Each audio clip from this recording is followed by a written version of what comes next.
Assalamualaikum warahmatullahi wabarakatuh. Kami dari kelompok 3 akan memberikan tutorial bagaimana cara menggunakan aplikasi Sevima Edlink. Yang pertama adalah bagaimana cara kita untuk masuk kepada aplikasi ini. Yang pertama adalah daftar. Jika kita belum memiliki akun yang terdaftar pada aplikasi ini, maka kita daftar dulu. Nah, di sini adalah email yang sudah terdaftar pada aplikasi Sevima Edlink. Kita bisa langsung masuk. Nah, di halaman pertama kita disuguhi dengan beberapa fitur, yaitu ada kelas, kemudian berita yang bisa kita akses, bisa kita lihat secara langsung, dan sebagainya. Kemudian selanjutnya kita akan masuk kepada fitur, yakni data akademik. Nah, di sini kita bisa mencari data dari akademik kita atau data diri kita yang sudah terdaftar pada kampus kita. Contoh, di sini kita akan mencari data dari Mbak Mutiara Hima.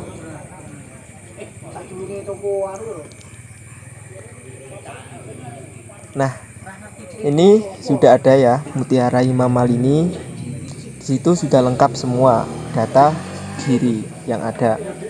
Kemudian yang selanjutnya adalah akreditasi institusi. Nah, ini juga bisa kita cek akreditasi apa yang sudah didapat oleh instansi kita atau universitas kita.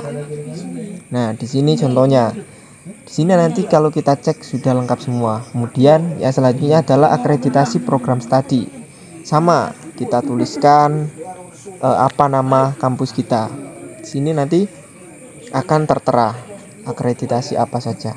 Kemudian data pendidikan. Semua prodi sudah ada pada instansi tadi.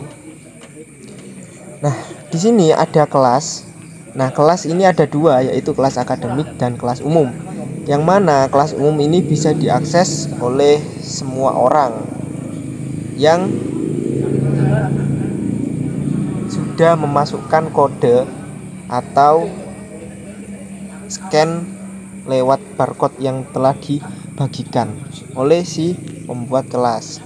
Sini di dalamnya ada fitur untuk diskusi, kemudian sesi. Nah, di sini diskusi. Contohnya, ini sudah banyak sekali diskusi yang sudah dilaksanakan oleh kelas Tadris Biologi 2C. Kemudian sesi. Nah, di sini ada sesi untuk tugas.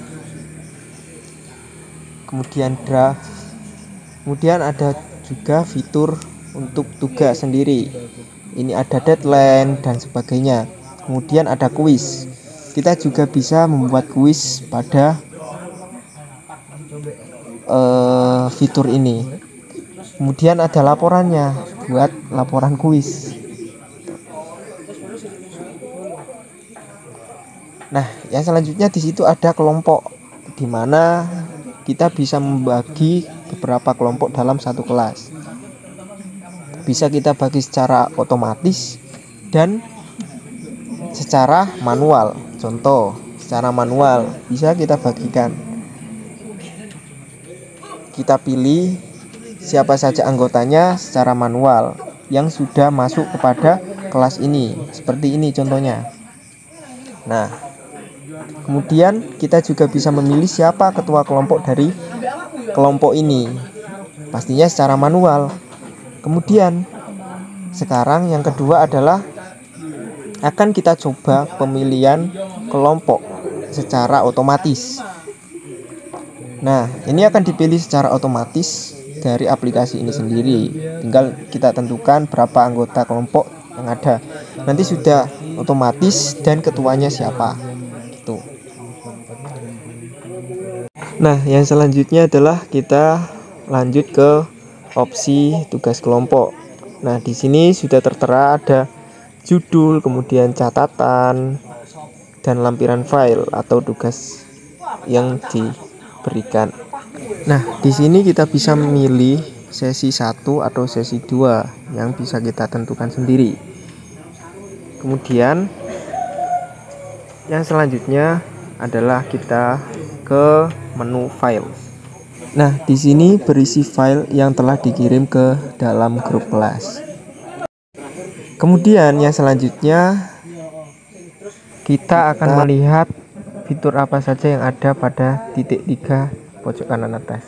Yang pertama adalah informasi kelas. Di sini ada PIN dan kode QR untuk akses masuk kelas. Kemudian ada anggota. Nah, di sini tertera siapa saja anggota kelas yang ada. Kemudian permohonan bergabung. Di sini kita juga bisa melihat siapa saja yang minta akses untuk bergabung pada kelas. Kemudian yang selanjutnya adalah ubah kelas. Di sini bisa mengubah nama kelas dan deskripsi yang ada pada kelas. Kemudian tambah sesi. Di sini ada untuk menambah sesi, tugas dan lain sebagainya. Kemudian yang selanjutnya adalah message, yaitu berisi percakapan. Nah, di sini kita bisa mencari teman yang sudah mengakses aplikasi Sevima Edlink. Kemudian jelajah. Di sini kita bisa jelajah apa saja, terutama kelas umum yang tersedia. Kita bisa masuk dan mengikuti kelas tersebut. Nah, kemudian yang selanjutnya adalah profil. Nah, di sini kita bisa mengelola profil kita seperti alamat email, jenis kelamin, nomor handphone, dan lain sebagainya. Kemudian ada media library yang berisi tentang perpustakaan pribadi. Di sini ada personal dan perguruan tinggi. Kemudian yang kedua adalah akun dari alma mater kita. Contohnya IAIN Tulungagung.